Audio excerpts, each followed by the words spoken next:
Hey guys, and welcome back to another Letterboxd recap where I share everything that I watched in the past month. This month, of course, being December. So I watched a lot of Christmassy / wintry movies, probably 13 or 14, which is like half of everything that I watched. Probably over half of everything that I watched was very seasonal. So I'm very proud of myself. Usually I'm not that good about getting through all of my movies that I want to watch during Christmas time, but I did. Now, some of these things will be repeated in my next video, which is going to be the best and worst horror movies of 2021, and I'm actually really excited to post that video. It's already filmed and edited and ready to go, so look forward to that. I'm very excited about it. So this video might be a little bit repetitive for that one, or that one, I guess, because you're gonna see this one first. So I'm sorry about the redundancy. This technically is the first time that I'll be talking about them on the channel, so I'm going to kind of talk about them again in the next video, so anyway, first up, I watched Klaus, which is an animated Christmas movie that I had never seen before. Absolutely loved this movie. If you've never seen this movie around this time of year,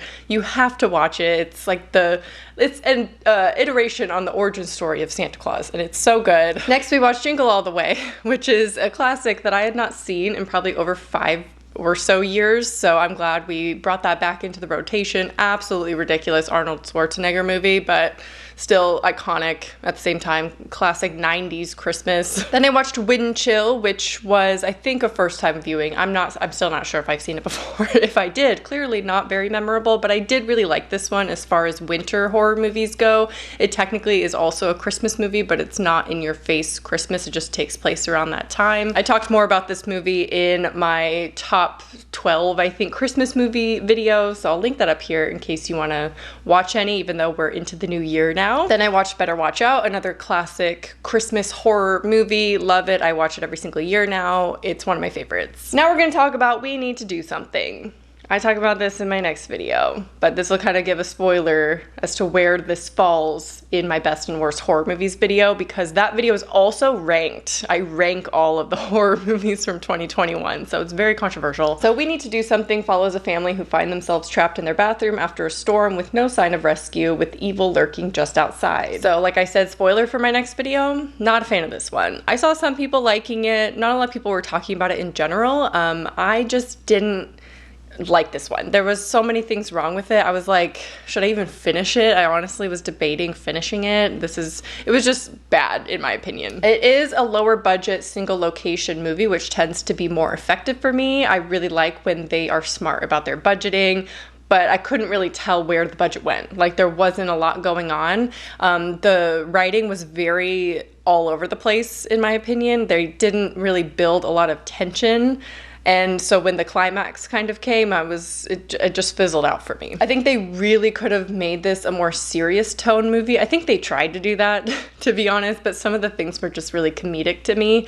I don't know if that was intentional, but I think if they focused more on like the atmosphere and the tone of the movie being a little bit more serious and dire, and really focus on that, and also explain some of the characters' motives a little bit better, because I didn't really get that a lot of the times. We just have to assume a lot of things. I think it would have been 10 times better. I think if they focused on building the atmosphere and the tension and putting the budget into the score and things like that, it would have been so much better. In editing, it's just a very basic movie, very generic to me. The concept was cool, and I was actually excited when I saw it was a single location and kind of trapped in this spot and you don't know what's outside. I like that. I like the mystery of that. It just was not executed well. Did not like this one. It could have worked because I liked the ambiguity of what was going on. We know as much as the characters know, so we don't know how big the storm is. We don't know what's outside. We kind of get a glimpse into it here and there. There is a special voice actor in this, which I thought was hilarious, but just an odd choice. I don't know. Anyway, it could have been executed way better. I would say skip this one. Next, I watched Crimson Peak, of course, winter horror. Well, kind of horror, classic Guillermo del Toro movie, love it. Then I watched 30 Days of Night. Like I said, I was really getting through all of my winter and Christmas horror movies. 30 Days of Night is one of my favorite winter movies. I love the concept of this. I typically don't enjoy zombie or vampire movies, but this is an exception because it is just so original and so good. Like, why wouldn't this story take place in a town where they have 30 Days of Night? Like, it's just genius. Nightmare Before Christmas, kind of standard. Fun fact actually about Nightmare Before Christmas, I had not seen it until my like mid-20s. Can you believe that? I had not seen it. I don't know how. I don't know how I avoided it so long.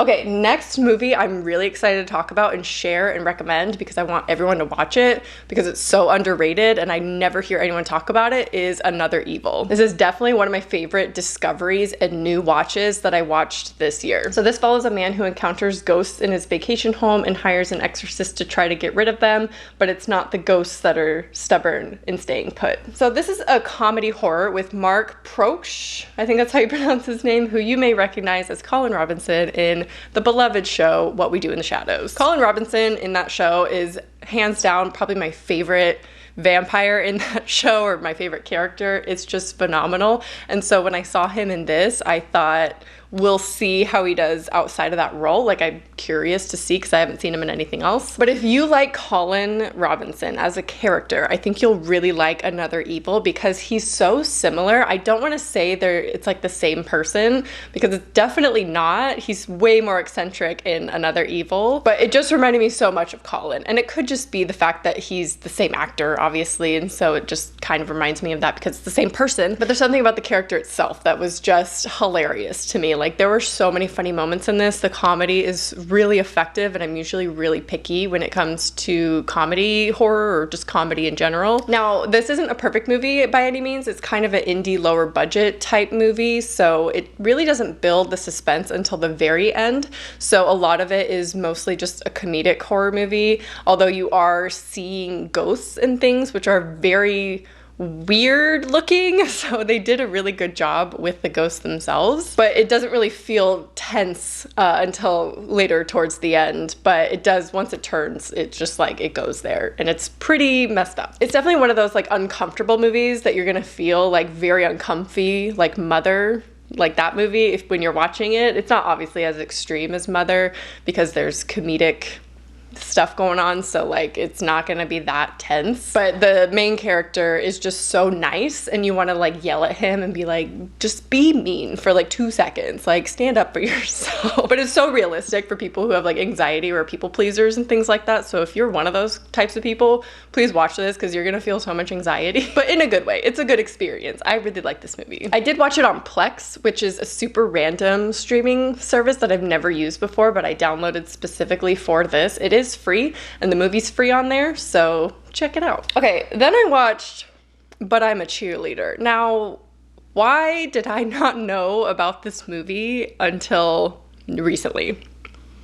I am obsessed with this movie. It's one of my favorite movies that I watched this year entirely. It's not a horror movie, but I just wanted to mention that because this movie is iconic. It's so good. I love Clea Duvall and Natasha Lyonne anyway. Like, I love them. They're just early 2000s queens to me. Like, I believe it's on Tubi for free, so highly recommend. Again, not a horror. It's very, very campy comedy from the 90s, I think, late 90s, early 2000s. Then I rewatched Girl Interrupted, which if you've been around for a while, you know that's one of my favorite movies of all time. Just so, so good. I can only watch it every so often because it's like a heavier type movie. It's very intense, but it was the perfect time for me to rewatch it. It was great. Then I watched Silent Night, which is the newest kind of holiday horror movie to arrive. So this follows a couple who invite their friends over for Christmas dinner. However, the world outside is facing impending doom. I talk a little bit more about this movie in my next video, and you'll see like where it's ranked among other horror movies from the year,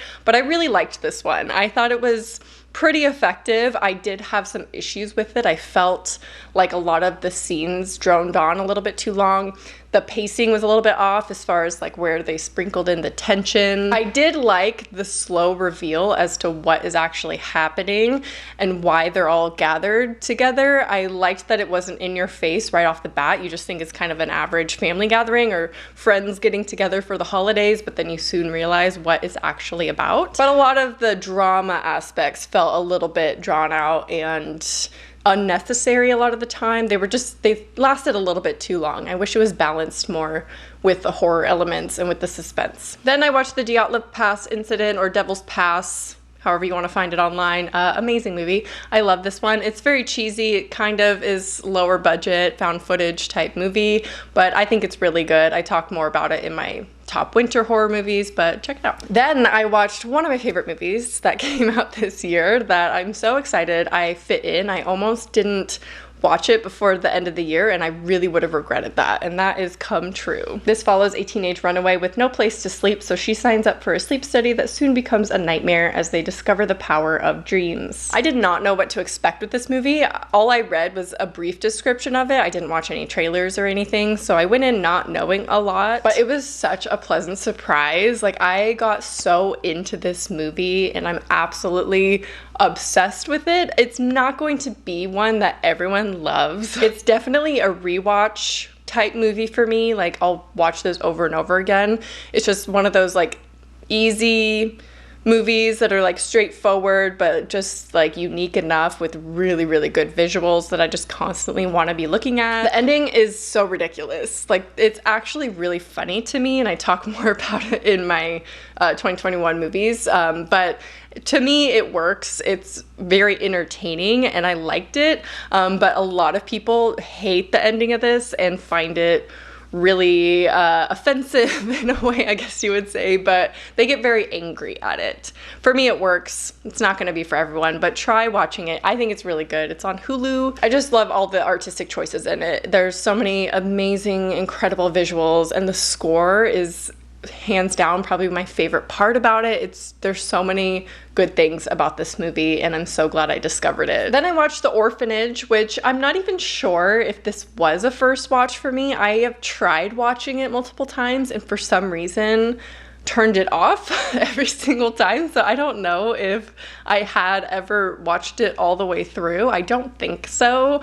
So I consider it a first watch. I don't know. I honestly didn't love this as much as I thought, because it was recommended to me so much and Guillermo del Toro worked on it. I was thinking it would be a lot better than it was.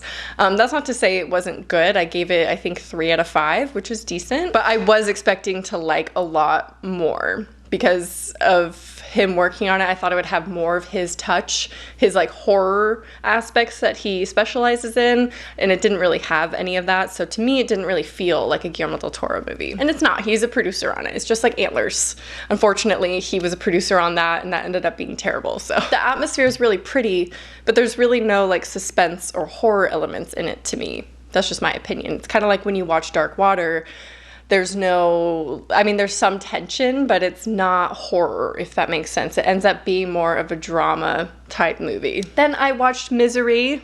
Fantastic movie. Obviously my favorite Stephen King adaptation, winter horror movie. It's great. Next, we're going to talk about Nightmare Alley, finally. Again, I talk more about it in my next video, but I'll talk a little bit about it here now. Set in 1940s, this follows a man down on his luck who stumbles upon a traveling carnival who joins and uses his new learned knowledge to swindle the elite. So sorry I didn't end up doing an official video on this or a formal review. It's just it ended up not being a horror movie truly. I could have still reviewed it. I do want to. I don't want that to be an excuse because it's marketed kind of as a horror movie, and there are horror elements, absolutely. But I think people typically assume that Guillermo del Toro movies are firstly a horror movie and then like dramas and things, but I think that's not the case because if you look at his original works that he's done, they're typically more drama with like a little bit of horror elements. So that's what this one ended up being, but I kind of want to spoil my next video a little bit. This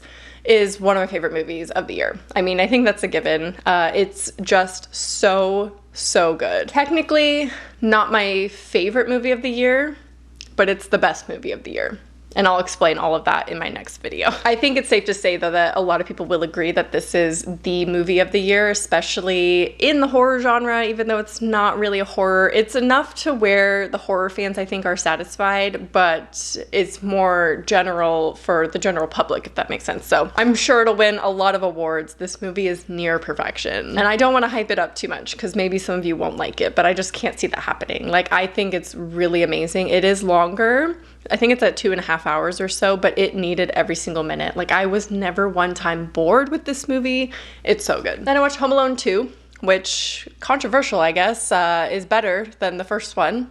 in my opinion. The next one is another one of my favorite movies that came out this year that, again, I talk more about in the ranking video, so you'll see where it's ranked, but that is The Novice. This follows a college freshman who joins the rowing team and will stop at nothing until she's the best. So this is technically a drama thriller. It's not marketed really as a horror movie, I would say, but it definitely has horror elements, and I think if you're a horror fan, you would still really appreciate this movie. It's really, really well done. Like, it sucked me in, and it keeps your interest the whole time, even if you know nothing about college sports or competitiveness or rowing or anything like that. It's just so well done, from the cinematography to the acting to the score to the editing. Everything about it is just so beautiful. I really love everything about this movie, and it's definitely one of the best that came out this year. It stars Isabel Fuhrman, and I think it's safe to say this is her best acting, like, ever. Then I watched A Christmas Carol with Jim Carrey, the animated one. This is one of my favorite Christmas movies of all time. I think it's absolutely a horror movie,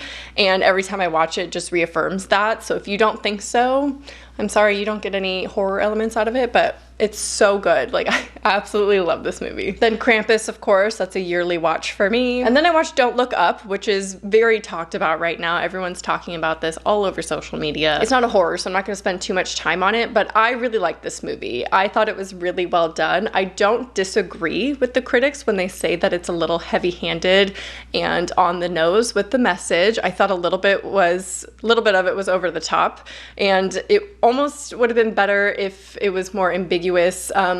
However, I feel like some people still aren't getting the messages despite it being really on the nose. I really like the message. I think it's really good. There are still a lot of nuances in it, but I do agree that it's very heavy-handed, but I don't necessarily think that's a bad thing.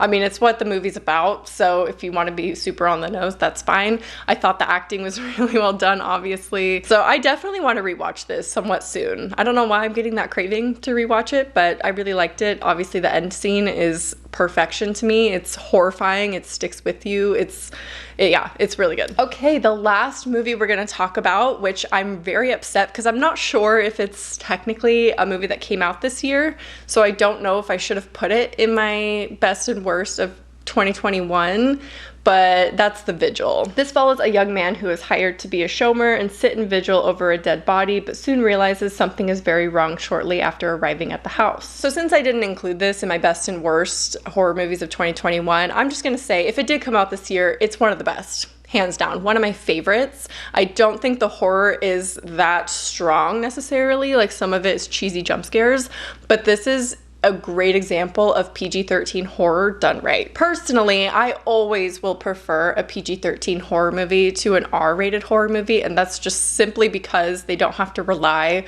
on gore and violence and nudity and language and all of these things to be an effective movie. I think they really have to focus on the story and the horror elements and the atmosphere and things like that, which is why I think sometimes PG-13 horror movies are scarier than R-rated movies, because I don't know about you, but if you've been watching gory movies for most of your life, you kind of get desensitized to that kind of thing, and it doesn't mess you up like it used to when you were a teenager, you know what I mean? But you watch a creepy supernatural PG-13 horror movie of a ghost you've never seen before, sometimes that can be really scary. And I think The Vigil is a great example of this because it's scary without needing all of that. Like, it's a very simplistic, almost single location movie as well. Honestly, there were times where this kind of reminded me of The Ring, which is saying a lot. It's definitely not the same. They're not similar at all in story or atmosphere or anything like that, but there were just certain scenes where I was like, that's like from the Ring videotape, like the tape itself. It just reminds me so much of that. So if you're a fan of the Ring visuals, I think there's a lot in this that you would really like. But I think this movie was incredible. It's definitely one of my favorites that I discovered this year. The acting is so, so good. The building of the characters, I think, is just enough, but I still love the vagueness of a lot of things going on, and the director, the creator, the writer, whoever, really lets you make those connections yourself, and you know everything that's happening, but they don't spoon feed you anything. It's just not an overcomplicated movie. It's just very straight to the point, but not in a direct way. I don't know if that made any sense. It has decent scares, and I say decent because, like I said, sometimes they're a little bit more on the cheesy side, or we have some jump scares, and I definitely would have changed some of the jump scares. I would have made them not jump scares, and possibly made it way more ambiguous and vague because there are questions of his mental health and mental stability. So I feel like they could have gone even, like, leaned more into that, so even you don't know what's real and what's not. But besides that, this movie is so good. Highly, highly recommend. I think it's on Hulu right now. I think that's where I watched it, but you'll see it down here. So that is everything that I watched in the month of December. I'm very looking forward to watching a bunch in January, considering my surgery, and I'll be in recovery. I'm gonna catch up on all the Scream movies because obviously we have Scream coming out. I probably will not be able to review that within the time it comes out because it's 4 days after my surgery, so I don't think I'll be able to film a video around that time. So sorry, that's going to be a little bit late, but I'll catch up on Scream movies or rewatch all of them, and then I'll be really prepared for the video, and I'll actually be ranking them. So that's exciting. Also, I have new merch release, probably January 7th, I think, is when I'm going to be releasing my new merch, and I'm so excited about it. They're actually designs that I designed myself, so I hope you're excited as well. Make sure you follow me on social media so you can get first dibs on the merch. So this is my last video of 2021. What a great year. I just want to thank you guys so much for all of your support and constantly commenting super supportive things and just always being there and being understanding of my opinion. Like, I can't tell you how grateful I am of this community that we have here. I hope you're all safe in the new year, and I cannot wait to talk to you in the new year. I hope you enjoyed this video, and I will talk to you soon. Bye.